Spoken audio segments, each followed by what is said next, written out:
Good morning friends, welcome to my channel Astro Kannadiga. Yes friends, ಬಹಳ ದಿನ ಆಯಿತು ನಿಮಗೆ ವಿಡಿಯೋ ಮಾಡಿ. ಹಾಗಾಗಿ ಈ ಒಂದು ಕೈಯಲ್ಲಿ ನಾನು ವಿಡಿಯೋ ಮಾಡಲಿಕ್ಕೆ ಬಂದಿದ್ದೀನಿ. First of all, thank you very much for supporting my channel for long time. ತುಂಬ ದಿನಗಳಿಂದ ನನ್ನ ಚಾನಲ್ ಸಪೋರ್ಟ್ ಮಾಡ್ಕೊಂಡು ಬಂದಿದ್ದೀರಾ. ಬಟ್ ಈ ಒಂದು ಪೀರಿಯಡ್ ಆಫ್ ಟೈಮಲ್ಲಿ ನಾನು ವಿಡಿಯೋ ಜಾಸ್ತಿ ಅಪ್ಲೋಡ್ ಮಾಡೋಕ್ಕಾಗಿಲ್ಲ. ಸೊ ಸ್ವಲ್ಪ ಬ್ಯುಸಿ ಇದೆ. ಹಾಗಾಗಿ ನನ್ನ ಚಾನಲಿನ ವ್ಯೂಸ್ ಸಹ ಕಡಿಮೆ ಆಗಿದೆ. ಸೊ ಹಾಗಾಗಿ ನಾನು ರಿಕ್ವೆಸ್ಟ್ ಮಾಡ್ಕೊಳ್ಳೋದೇನೆಂದರೆ, ಎಷ್ಟು ಜನ ನನ್ನ ಚಾನಲ್ನ ಬಹಳ ದಿನಗಳಿಂದ ನೋಡ್ತಾ ಇದ್ದೀರಾ, ನನ್ನ ಚಾನಲ್ನ ಸಬ್ಸ್ಕ್ರೈಬ್ ಮಾಡ್ಕೊಂಡು ನೋಡಿ. ಇದ್ರ ಮೂಲಕ ನನಗೂ ಒಂದು ಪ್ರೋತ್ಸಾಹ ಸಿಕ್ದಂಗೆ ಆಗುತ್ತೆ ವಿಡಿಯೋ ಮಾಡೋದಕ್ಕೆ. ಸೊ ಹಾಗಾಗಿ ವಿಡಿಯೋನ ಬರೀ ನೋಡೋದಲ್ಲದೆ ಜಸ್ಟ್ ಸಬ್ಸ್ಕ್ರೈಬ್ ಮಾಡಿ. ಸಬ್ಸ್ಕ್ರೈಬ್ ಮಾಡೋದ್ರಿಂದ ನಿಮಗೇನು ಹಣಕಾಸಿನ ಒಂದು ರಿಕ್ವೈರ್ಮೆಂಟ್ ಇರೋದಿಲ್ಲ. ನೀವು ಸಬ್ಸ್ಕ್ರೈಬ್ ಮಾಡಿ ವಿಡಿಯೋನ ನೋಡಿ. ನಾನು ಹೊಸ ವಿಡಿಯೋ ಹಾಕಿದಾಗ ಅದರ ಅಪ್ಡೇಟ್ಸ್ ನಿಮಗೆ ಬಂದು ತಲುಪುತ್ತೆ. ಹಾಗಾಗಿ ನೀವು ವಿಡಿಯೋನ ನೋಡ್ಬೋದು ಅಂತ ಹೇಳ್ತಾ ವಿಡಿಯೋನ ಶುರು ಮಾಡೋಣ ಬನ್ನಿ ಫ್ರೆಂಡ್ಸ್.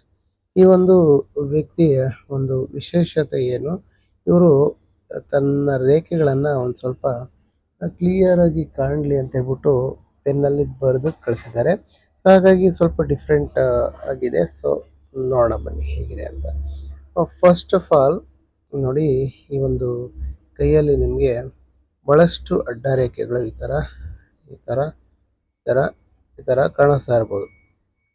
ಸೊ ಏನು ಇದರ ಅರ್ಥ? ವ್ಯಕ್ತಿಗೆ ಒಂದು ಮುಖ್ಯವಾಗಿ ಊರ್ಧ್ವ ರೇಖೆಗಳಂತ ಕಾಣಿಸುತ್ತೆ ನೋಡಿ. ಇಲ್ಲಿಂದ ಊರ್ಧ್ವ ರೇಖೆ ಹೀಗೆ ಹೋಗ್ತಾ ಇದೆ ಅಂದರೆ ಇದು ಊರ್ಧ್ವ ರೇಖೆ. ಇದಕ್ಕೆ ಅಡ್ಡಲಾಗಿ ನೋಡಿ, ಇಲ್ಲಿ ಇಲ್ಲಿ ಇಲ್ಲಿ ಇಲ್ಲಿ ಈ ರೀತಿ ಗೆರೆಗಳು ಇರಬಾರ್ದು. ಸೊ ಫಾರ್ ಎಕ್ಸಾಂಪಲ್ ನೋಡಿ, ಇವ್ರಿಗೆ ಭಾಗ್ಯರೇಖೆ ಹೇಗಿದೆ ಅಂತ ನೋಡೋದಾದರೆ ನೋಡಿ, ಭಾಗ್ಯರೇಖೆ ಎಲ್ಲಿದೆ, ಇಲ್ಲಿ ಸ್ವಲ್ಪ ಕಟ್ಟಾಗಿದೆ, ಇಲ್ಲಿಂದ ಈ ಮುಂದಕ್ಕೆ ಹೋಗಿದೆ, ಇಲ್ಲಿ ನೋಡಿ ಇಲ್ಲಿ ಅಡ್ಡ. ಸೊ ನೆಕ್ಸ್ಟ್ ಇಲ್ಲಿಂದ ಇಲ್ಲಿಗೆ ಹೋಗಿದೆ, ಮತ್ತು ಇಲ್ಲಿ ಅಡ್ಡ. ಈ ರೀತಿ ಅಡ್ಡ ರೇಖೆಗಳು ಜಾಸ್ತಿ ಇದ್ದಾಗ ವ್ಯಕ್ತಿ ಲೈಫಲ್ಲಿ ಮೋಟಿವೇಶನ್ ಕಳ್ಕೊಬಿಡ್ತಾನೆ. ಅಂದರೆ ಎಷ್ಟೋ ಸಾರಿ ಏನೋ ಒಂದು ತುಂಬ ಒಂದು ಕಷ್ಟಪಟ್ಟು ಏನಾದರೂ ಮಾಡಲಿಕ್ಕೆ ಹೋಗ್ತಾನೆ, ಸ್ವಲ್ಪ ಒಂದು ಲಾಸ್ ಆಗೋದು ಅಥವಾ ಏನೋ ಒಂದು ಪ್ರಾಬ್ಲಮ್ ಆಗೋದು ಆದಾಗ ವ್ಯಕ್ತಿ ತನ್ನ ಮಾನಸಿಕವಾಗಿ ಆ ಒಂದು ನನಗೆ ಎಲ್ಲ ಕೆಲಸಗಳನ್ನು ಮಾಡಲಿಕ್ಕೆ ಸಾಧ್ಯ ಇಲ್ವೇನೋ ಅನ್ನೋ ರೀತಿ ಫೀಲ್ ಆಗುವಂಥ ಸಾಧ್ಯತೆಗಳು ಇರುತ್ತೆ ಅಂತ ಹೇಳ್ಬೋದು. ಸೊ ಹಾಗಾಗಿ ವ್ಯಕ್ತಿಗೆ ಬಹಳಷ್ಟು ಅಡ್ಡಿ ಆತಂಕಗಳು ಬಂದ್ರೂ ಮೋಟಿವೇಶನ್ ಕಳ್ಕೊಬಾರ್ದು. ಅಂದರೆ ಒಂದು ಉತ್ಸಾಹವನ್ನು ಕಳ್ಕೊಬಾರ್ದು. ಆಗ ಮಾತ್ರ ವ್ಯಕ್ತಿ ಅದ್ಭುತ ಯಶಸ್ಸನ್ನು ಗಳಿಸೋದಕ್ಕೆ ಸಾಧ್ಯ ಇದೆ ಅಂತ ಹೇಳ್ಬೋದು. ಹಾಗಾಗಿ ನೋಡಿ, ಇಲ್ಲಿ ಟೇಕ್ ಫಾರ್ ಎಕ್ಸಾಂಪಲ್ ಇನ್ನೊಂದು, ಇದನ್ನು ನಾವು ಮನಿ ಟ್ರಯಾಂಗಲ್ ಅಂತ ಕರೆಯೋಕ್ಕಾಗಲ್ಲ. ಸೊ ಮನಿ ಟ್ರಯಾಂಗಲ್ ಯಾವತ್ತೂ ನೋಡಿ, ಭಾಗ್ಯರೇಖೆ ಮತ್ತು ಮಸ್ತಿಷ್ಕ ರೇಖೆ ಹಾಗೂ ಬುಧ ರೇಖೆ ಈ ಮೂರು ಸೇರಿ ಒಂದು ಟ್ರಯಾಂಗಲ್ ಕ್ರಿಯೇಟ್ ಆದಾಗ ಅದನ್ನು ನಾವು ಏನಂತೀವಿ, ಮನಿ ಟ್ರಯಾಂಗಲ್ ಅಥವಾ ಹಣದ ತಿಜೋರಿ ಅಂತ ಕರಿತೀವಿ. ನೋಡಿ, ಇಲ್ಲಿ ಅಷ್ಟು ಕ್ಲಿಯರ್ ಆಗಿ ಫಾರ್ಮ್ ಆಗಿರೋದನ್ನು ಕಾಣಿಸ್ತಾ ಇಲ್ಲ ನಮಗೆ. ನೋಡಿ, ಇಲ್ಲಿ ಸ್ವಲ್ಪ ಗ್ಯಾಪ್ ಇರೋದನ್ನು ಕಾಣಿಸುತ್ತೆ. ಮತ್ತು ಈ ಒಂದು ಒಳಭಾಗದಲ್ಲಿ ಸಹ ಕೆಲವಾರು ಗೆರೆಗಳನ್ನು ಕಾಣಿಸ್ತಾ ಇದೆ. ಸೊ ಹೀಗಾಗಿ ವ್ಯಕ್ತಿ ಎಷ್ಟೋ ಸಾರಿ ಹಣವನ್ನು ಉಳಿಸ್ಬೇಕು ಅಂತ ಹೋಗ್ತಾರೆ, ಆದರೆ ಉಳಿಸೋದಕ್ಕೆ ಸಾಧ್ಯ ಆಗದೆ ಒದ್ದಾಡುವಂಥ ಪರಿಸ್ಥಿತಿಗಳು ಸಹ ಬರ್ಬೋದು. ಆದರೆ ಇಲ್ಲಿ ನಮಗೆ ಇನ್ನೊಂದು ವಿಶೇಷವಾದಂಥ ಇದು ಏನಪ್ಪ ಕಾಣ್ತಿದೆ ಅಂದರೆ ನೋಡಿ, ಹೆಡ್ಲೈನು ಸೊ ಬ್ರ್ಯಾಂಚ್ ಔಟ್ ಆಗಿರೋವಂಥದ್ದನ್ನು ಕಾಣ್ತೀವಿ. ಅಂದರೆ ಈ ಥರ ಬ್ರ್ಯಾಂಚ್ ಔಟ್ ಆಗಿದ್ದಾಗ ವ್ಯಕ್ತಿ ಬಹಳ ಒಂದು ತಾರ್ಕಿಕ ಸಾಮರ್ಥ್ಯ ತುಂಬ ಜಾಸ್ತಿ ಇರುತ್ತೆ. ಹಾಗಂತ ಅದನ್ನು ಅತಿಯಾಗಿ ಬಳಸೋಕೆ ಹೋಗ್ಬಾರ್ದು. ತಾರ್ಕಿಕ ಸಾಮರ್ಥ್ಯ ಇರುತ್ತೆ, ಹಾಗಂತ ಎಲ್ಲ ವಿಚಾರಗಳನ್ನು ತರ್ಕಕ್ಕೆ ಒಳಪಡಿಸಿದಾಗ ವ್ಯಕ್ತಿ ಬಹಳ ಒಂದು ಬೇಜಾರಾಗುವಂಥ ಸಾಧ್ಯತೆ ಇರುತ್ತೆ. ಅಥವಾ ಎಲ್ಲೋ ನನಗೆ ಇನ್ನು ಒಳ್ಳೆ ಕಾಲಗಳೇ ಬರೋದಿಲ್ವೇನೋ ಅನ್ನೋಂಥ ಫೀಲ್ ಆಗುವಂಥ ಇರುತ್ತೆ. ತುಂಬ ಯೋಚನೆ ಮಾಡೋದು ಅಷ್ಟು ಸೂಕ್ತ ಅಲ್ಲ. ಆದರೂ ಇವರ ಒಂದು ಹೆಡ್ಲೈನ್ ತುಂಬ ಸ್ಟ್ರಾಂಗ್ ಆಗಿರೋದ್ರಿಂದ ಇವ್ರಿಗೆ ಎಲ್ಲ ಒಂದು ಅಡೆತಡೆಗಳಿಂದ ಮುಕ್ತಿ ಹೊಂದುತ್ತಾರೆ ಅಂತ ಹೇಳ್ಬೋದು. ಆದರೆ ನೋಡಿ, ಈ ಪರ್ಟಿಕ್ಯುಲರ್ ಪೀರಿಯಡ್ ಆಫ್ ಟೈಮ್ ನೋಡಿ, ಇಲ್ಲಿ ಅಡ್ಡಗೆರೆ ಇರೋದನ್ನು ಕಾಣಿಸುತ್ತೆ. ಸೊ ಈ ಒಂದು ಅಡ್ಡಗೆರೆ ಸರಿಸುಮಾರು 40-45 ಒಂದು 35ರಿಂದ 40ರ ಆಸುಪಾಸಲ್ಲಿ ಈ ಒಂದು ಅಡ್ಡಗೆರೆ ಇರೋದನ್ನು ಕಾಣಿಸುತ್ತೆ.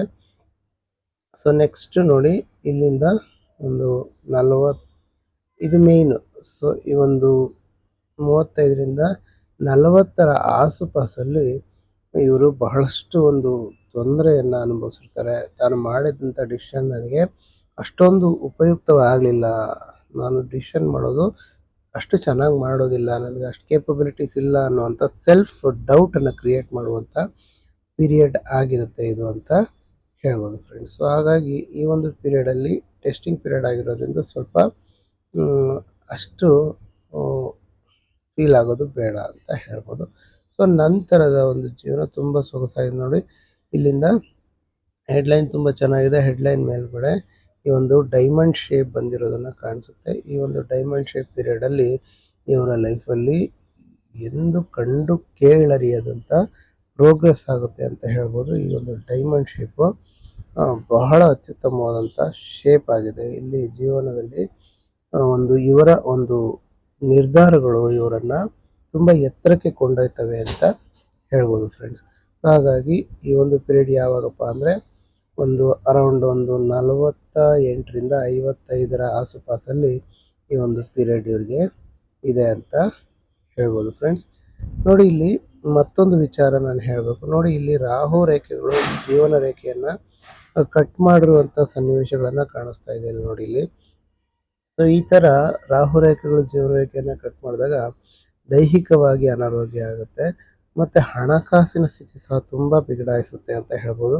ಸೊ ಹಾಗಾಗಿ ಇವರು ಲೈಫಲ್ಲಿ ನನಗೆ ಪ್ರೋಗ್ರೆಸ್ಸೇ ಇಲ್ವೇನೋ ಅನ್ನೋ ಥರ ಫೀಲ್ ಆಗುವಂಥ ಸಾಧ್ಯತೆಗಳು ಇರುತ್ತೆ. ಆದರೆ ಇದು ಪರ್ಮನೆಂಟ್ ಅಲ್ಲ ನೋಡಿ. ಇಲ್ಲಿಂದ ಒಂದು ಅಪ್ಶೂಟ್ ಆಗಿರುವಂಥದ್ದು ಕಾಣಿಸುತ್ತೆ. ಅಪ್ಶೂಟ್ ಯಾವಾಗಿರುತ್ತೆ ಲೈಫ್ ಲೈನಿಂದ ಅದು ತುಂಬ ದೊಡ್ಡ ಮಟ್ಟದ ಯಶಸ್ಸನ್ನು ಕೊಡುತ್ತೆ ವ್ಯಕ್ತಿಗೆ ಅಂತ ಹೇಳ್ಬೋದು. ಇದು ಯಾವಾಗ ಅಂದರೆ 44-45ರ ಆಸುಪಾಸಲ್ಲಿ ಇವರಿಗೆ ಉತ್ತಮ ಪ್ರಗತಿಯನ್ನು ತೋರಿಸುತ್ತೆ. ಸೊ ನೆಕ್ಸ್ಟ್ ನೋಡಿ, ಇಲ್ಲೊಂದು ಜೀವನ ರೇಖೆ ಮೇಲೆ ಒಂದು ಟ್ರಯಾಂಗಲ್ ಇರೋದನ್ನು ಕಾಣಿಸುತ್ತೆ. ಇದು ಸಹ ಒಂದು 45ರಿಂದ 50 ನೋಡಿ ಇದೆ. ಈ ಒಂದು ಪೀರಿಯಡು ಒಂದು ಜೊತೆಗೆ ಇರೋದ್ರಿಂದ ತುಂಬ ಉತ್ತಮ ಪೀರಿಯಡ್ ಆಗಿರುತ್ತೆ. ಅಂದರೆ 45ರಿಂದ 50ರ ಆಸುಪಾಸಲ್ಲಿ ಇವರು ಎಲ್ಲ ರೀತಿಯ ದೊಡ್ಡ ರೀತಿಯ ಪ್ರೋಗ್ರೆಸ್ಸನ್ನು ಹೊಂದುತ್ತಾರೆ ಅಂತ ಹೇಳ್ಬೋದು ಫ್ರೆಂಡ್ಸ್. ಮತ್ತು ಒಂದು ಲೈಫ್ ಲೈನಿಂದ ಒಂದು ರೇಖೆ ಗುರು ಪರ್ವತದ ಕಡೆ ಹೋಗಿದೆ ಅಂದರೆ ಇವರು ತುಂಬ ಆ್ಯಂಬಿಷಿಯಸ್ ಆಗಿರ್ತಾರೆ. ತುಂಬ ದೊಡ್ಡ ದೊಡ್ಡ ಕನಸುಗಳನ್ನು ಕಾಣ್ತಿರ್ತಾರೆ. ದೊಡ್ಡ ಮಟ್ಟದ ಯಶಸ್ಸನ್ನು ಗಳಿಸ್ಬೇಕು, ಒಂದು ರಾಜ್ಯ ಮಟ್ಟದ ವ್ಯಕ್ತಿ ಆಗಬೇಕು ಅನ್ನುವಂಥ ಮಹತ್ವಾಕಾಂಕ್ಷೆ ಇವ್ರಿಗೆ ಇರುತ್ತೆ ಅಂತ ಹೇಳ್ಬೋದು. ಇನ್ನು ನೋಡಿ, ಇದು ವಿ ಸಿಂಬಲ್ ಇದೆ ಅಂತ ಇಟ್ಕೊಳ್ಳಿ. ಗುರು ಪರ್ವದಲ್ಲಿ ಇವರು ತುಂಬ ಇನ್ಫ್ಲೂಯೆನ್ಷಿಯಲ್ ಪೀಪಲ್, ತುಂಬ ದೊಡ್ಡ ದೊಡ್ಡ ವ್ಯಕ್ತಿಗಳ ಪರಿಚಯ ಇರುತ್ತೆ ಅಂತ ಹೇಳ್ಬೋದು. ಇವರು ತುಂಬ ದೊಡ್ಡ ವ್ಯಕ್ತಿಗಳ ಒಂದು ಸಂಪರ್ಕದಲ್ಲಿ ಇರ್ತಾರೆ.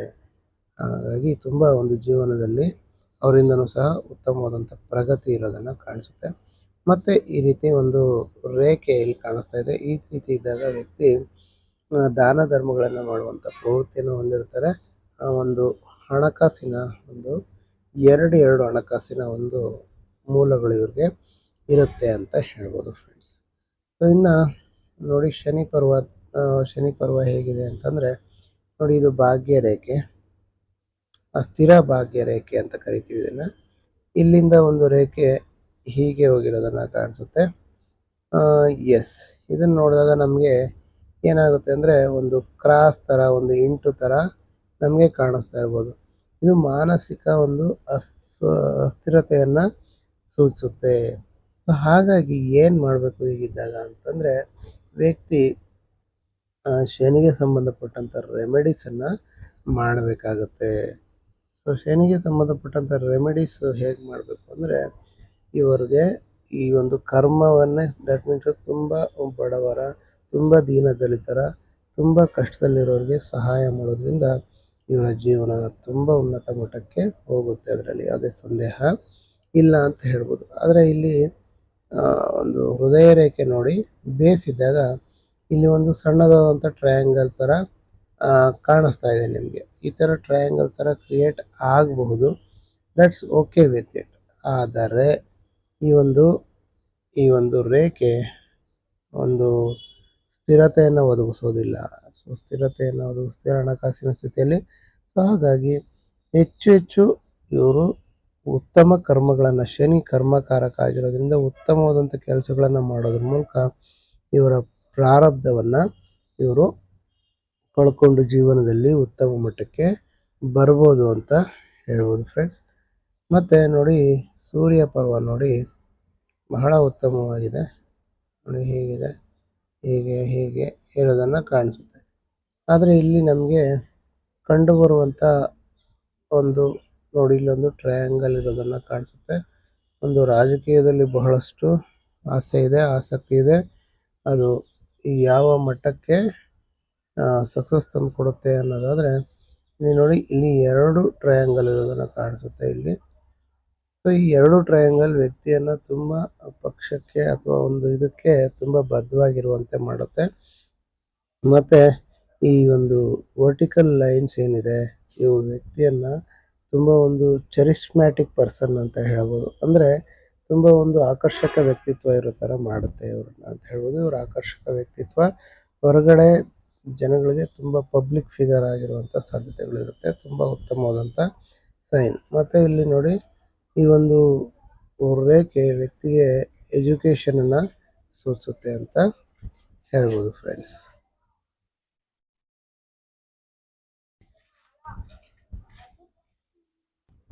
ಮತ್ತು ಈ ಒಂದು ಒಂದು ಹೃದಯ ರೇಖೆ ನೋಡಿ ತುಂಬ ಒಂದು ಸ್ಪಷ್ಟವಾಗಿ ಒಂದು ಗುರು ಪರ್ವದ ಕಡೆ ಹೋಗಿರೋದನ್ನು ಕಾಣಿಸುತ್ತೆ. ಸೊ ಇಲ್ಲಿ ಸ್ಟಾಪ್ ಆಗಿದೆ. ಅದು ಆ್ಯಕ್ಚುಲಿ ಗುರು ಪರ್ವ ಇಲ್ಲಿಂದ ಎಕ್ಸಾಕ್ಟ್ಲಿ ಇಲ್ಲಿಂದ ಸ್ಟಾರ್ಟ್ ಆಗುತ್ತೆ. ಬಟ್ ಗುರು ಪರ್ವಕ್ಕೆ ಇವರ ಒಂದು ಹೋಗಿಲ್ಲ ಅಂತ ಹೇಳ್ಬೋದು ಇನ್ನು. ಬಟ್ ಗುರು ಪರ್ವದ ಕಡೆ ಮುಖ ಮಾಡಿದೆ ಅಂತ ಹೇಳ್ಬೋದು. ಸೊ ಇವರ ಒಂದು ಅಂದರೆ ಗುರು ಪರ್ವದ ಕಡೆ ಮುಖ ಮಾಡಿರುವಂಥ ಶನಿ ಪರ್ವದ ಕೆಳಗೆ ನಿಂತಿರುವಂಥ ಒಂದು ಏನಪ್ಪ ಅಂದರೆ ಈ ಒಂದು ಹೃದಯ ರೇಖೆ ವ್ಯಕ್ತಿಗೆ ತುಂಬ ದೊಡ್ಡ ಇನ್ಫ್ಲುಯೆನ್ಷಿಯಲ್ ಪೀಪಲ್ ಜೊತೆ ಇರಬೇಕು, ತುಂಬ ದೊಡ್ಡ ಮಟ್ಟದ ಸಾಧನೆ ಮಾಡಬೇಕು ಜೀವನದಲ್ಲಿ, ನಾಯಕನ ಸ್ಥಾನದಲ್ಲಿರಬೇಕು ಅಂತ ಆಸೆಯನ್ನು ಮೂಡಿಸುತ್ತೆ. ಅದಕ್ಕಾಗಿ ಇವರು ಯಾವುದೇ ಒಂದು ತ್ಯಾಗಕ್ಕೋಸ್ಕರ ಸಹ ಸಿದ್ಧರಿರ್ತಾರೆ ಅಂತ ಹೇಳ್ಬೋದು. ಮತ್ತು ಗುರು ಶನಿ ಪರ್ವದ ಕಡೆ ಬಾಗಿರೋದ್ರಿಂದ ಬಹಳ ಧಾರ್ಮಿಕ ವ್ಯಕ್ತಿ ಅಂತ ಹೇಳ್ಬೋದು. ತುಂಬ ಒಂದು ತನಗೆ ಎಷ್ಟು ಸಾಧ್ಯ ಆಗುತ್ತೆ ಅದಕ್ಕಿಂತ ಹೆಚ್ಚು ದೇವರ ಕೆಲಸಗಳಲ್ಲಿ ಇವರು ತೊಡಗಿಸ್ಕೋತಾರೆ ಅಂತ ಹೇಳ್ಬೋದು ಫ್ರೆಂಡ್ಸ್. ನೆಕ್ಸ್ಟ್ ಎಸ್ ಸೂರ್ಯ ಬೆರಳು ತುಂಬ ಸೊಗಸಾಗಿದೆ. ಮತ್ತು ಬುಧ ಬೆರಳು ಸಹ ಚೆನ್ನಾಗಿದೆ.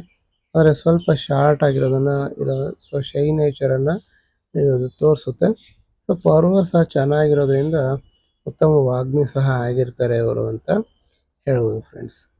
ಸೊ ಇನ್ನು ಶುಕ್ರ ಪರ್ವ ಚೆನ್ನಾಗಿದೆ, ಉತ್ತಮವಾದಂಥ ಫ್ಯಾಮಿಲಿ ಲೈಫ್ ಇವ್ರಿಗೆ ಇರೋದನ್ನು ಕಾಣಿಸುತ್ತೆ. ಇನ್ನು ಚಂದ್ರ ಪರ್ವತ ಸಹ ಸೊಗಸಾಗಿದೆ.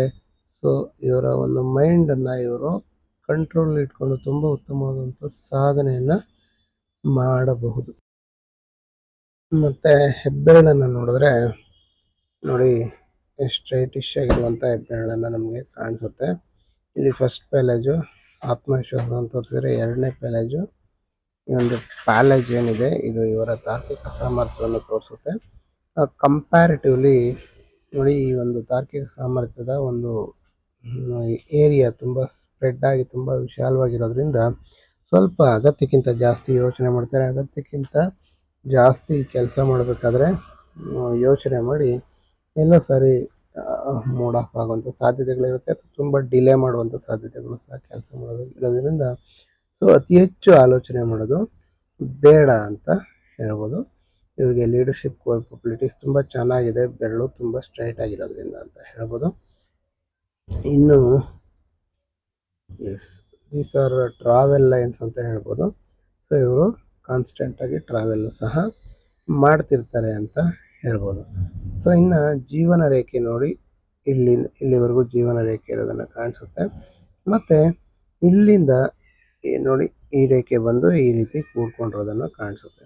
ಅಂದರೆ ಈ ಒಂದು ಪೀರಿಯಡು ಇವರ ಲೈಫಲ್ಲಿ ತುಂಬ ಡ್ರಾಸ್ಟಿಕಲ್ ಚೇಂಜನ್ನು ತರುತ್ತೆ ಅಂತ ಹೇಳ್ಬೋದು. ಸರ್ ಅಂದರೆ ಯಾವುದು ಇಲ್ಲಿ 35 ನೋಡಿ, ಇದು 35 ವರ್ಷ ಅಂತ ಅಂದ್ಕೊಳ್ಳಿ. ಎಸ್ 1 ಸೆಕೆಂಡ್ ನೋಡಿ, ಈ ಒಂದು ಏಜು ಇದು 35 ವರ್ಷ 35. ಮತ್ತು ಎಸ್ ಇದು ಒಂದು 45ರಿಂದ 50 ವರ್ಷದ ಆಸುಪಾಸು ಅಂತ ಹೇಳ್ಬೋದು. ಎಸ್ ಈ ಒಂದು ಪೀರಿಯಡಿಂದ ಇವರ ಲೈಫು ತುಂಬ ಒಂದು ವಿಶಾಲವಾಗುತ್ತೆ, ತುಂಬ ಸ್ಟ್ರಾಂಗ್ ಆಗುತ್ತೆ, ತುಂಬ ಎಕ್ಸಿಬರೆಂಟ್ ಆಗುತ್ತೆ ಅಂತ ಹೇಳ್ಬೋದು ಫ್ರೆಂಡ್ಸ್. ಸೊ ಅಂದರೆ ಎಸ್, ಒಂದು 45ರ ಆಸುಪಾಸಿಂದ ಅವರ ಲೈಫ್ ತುಂಬ ಸೊಗಸಾಗಿರುತ್ತೆ ಅಂತ ಪ್ರೆಡಿಕ್ಟ್ ಮಾಡ್ಬೋದು. ಸೊ ಇಲ್ಲಿ ಎಸ್ ನೋಡಿ, ಭಾಗ್ಯರೇಖೆದೆ ಒಂದು ಕತೆ ಹೇಳುತ್ತೆ ನೋಡಿ. ಇಲ್ಲಿಂದ ಇಲ್ಲಿಗೆ ಬಂದಿದೆ, ಇಲ್ಲಿ ಕಟ್ ಆಗಿದೆ, ಮತ್ತು ಇಲ್ಲಿಂದ ಇಲ್ಲಿ ಹೋಗಿದೆ, ಮತ್ತು ಇಲ್ಲಿ ಕಟ್ ಆಗಿದೆ. ಈ ರೀತಿ ಇದ್ದಾಗ ವ್ಯಕ್ತಿ ಒಂದು ಸ್ವಲ್ಪ ಏನಾಗುತ್ತೆ, ಒಂದು ಫ್ಲಕ್ಚುಯೇಷನ್ ಇವರ ಲೈಫಲ್ಲಿ ಇರುತ್ತೆ ಅಂತ ಹೇಳ್ಬೋದು. But that's not a problem. Fluctuation ಇದ್ದರೂ ಸಹ ಲೈಫಲ್ಲಿ ಇವರು ಬಹಳ ಉನ್ನತ ಸ್ಥಾನಕ್ಕೆ ಹೋಗ್ತಾರೆ, ಅದರಲ್ಲಿ ಯಾವುದೇ ಸಂದೇಹ ಇಲ್ಲ ಅಂತ ಹೇಳ್ಬೋದು ಫ್ರೆಂಡ್ಸ್. ಇನ್ನು ಕಂಕಣ ರೇಖೆಯ ಬಗ್ಗೆ ನೋಡಿದಾಗ ನೋಡಿ, ಕಂಕಣ ಸ್ಟ್ರೈಟಿಶ್ ಆಗಿರೋದ್ರಿಂದ ಉತ್ತಮವಾದಂಥ ಆರೋಗ್ಯ, ಐಶ್ವರ್ಯದ ವಿಚಾರದಲ್ಲಿ ಸ್ವಲ್ಪ ಇವರಿಗೆ ಸ್ಯಾಟಿಸ್ಫ್ಯಾಕ್ಷನ್ ಇಲ್ಲ. ಇನ್ನು ಹಣಕಾಸಿನ ಸ್ಥಿತಿ ಉತ್ತಮಗೊಳ್ಳಬೇಕಾಯಿತು ಅಂತ ಹೇಳ್ಬೋದು. ಮತ್ತು ಇನ್ನು ನೆಮ್ಮದಿ ವಿಚಾರಕ್ಕೆ ಬಂದಾಗ ಅತ್ಯುತ್ತಮವಾದಂಥ ನೆಮ್ಮದಿ ಇವರ ಲೈಫಲ್ಲಿ ಇದೆ. ಬಟ್ ಹಣಕಾಸಿನ ಸ್ಥಿತಿ ಇವರ ಸ್ಯಾಟಿಸ್ಫ್ಯಾಕ್ಷನ್ ಆಗ್ತಾ ಇಲ್ಲ. ಇನ್ನೂ ಹಣಕಾಸಿನ ಉತ್ತಮಗೊಳ್ಳಬೇಕಾಗಿತ್ತು ಅಂತ ಇವರು ಪರಿತಪಿಸುವಂತೆ ಇದೆ ಅಂತ ಹೇಳ್ಬೋದು. ನೋಡಿ, ಇಲ್ಲಿ ಅರ್ಧಕ್ಕೆ ಮಾತ್ರ ಈ ಲೈನ್ ಇರೋದ್ರಿಂದ ಸ್ವಲ್ಪ ಹಣಕಾಸಿನ ಸ್ಥಿತಿನಲ್ಲಿ ಸ್ವಲ್ಪ ಒತ್ತಡದ ಸ್ಥಿತಿಯನ್ನು ಬರ್ತದೆ. ಬಟ್ ಅಷ್ಟಿಲ್ಲ, ನಾನು ಹೇಳಿದಂತೆ ಈ ಒಂದು 45ರಿಂದ 50ರ ಆಸುಪಾಸಲ್ಲಿ ಬಹಳ ಉತ್ತಮವಾದಂಥ ಒಂದು ಪ್ರಗತಿ ಇವರ ಲೈಫಲ್ಲಿ ಇದೆ. ಜೀವನ ಉನ್ನತ ಮಟ್ಟಕ್ಕೆ ಇವರನ್ನು ಕರ್ಕೊಂಡು ಹೋಗುತ್ತೆ ಅಂತ ಹೇಳ್ತಾ ಈ ವಿಡಿಯೋವನ್ನು ಮುಗಿಸ್ತಾ ಇದ್ದೀನಿ ಫ್ರೆಂಡ್ಸ್. ವಿಡಿಯೋ ನಿಮ್ಮೆಲ್ಲರಿಗೂ ಇಷ್ಟ ಆಗಿರುತ್ತೆ ಅಂತ ಭಾವಿಸ್ತೀನಿ. ಇಷ್ಟ ಆಗಿದೆ ದಯವಿಟ್ಟು ಲೈಕ್ ಮಾಡಿ, ಕಮೆಂಟ್ ಮಾಡಿ, ಹಾಗೂ ಶೇರ್ ಮಾಡೋದು ಮರಿಬೇಡಿ. Thank you very much. Have a nice day.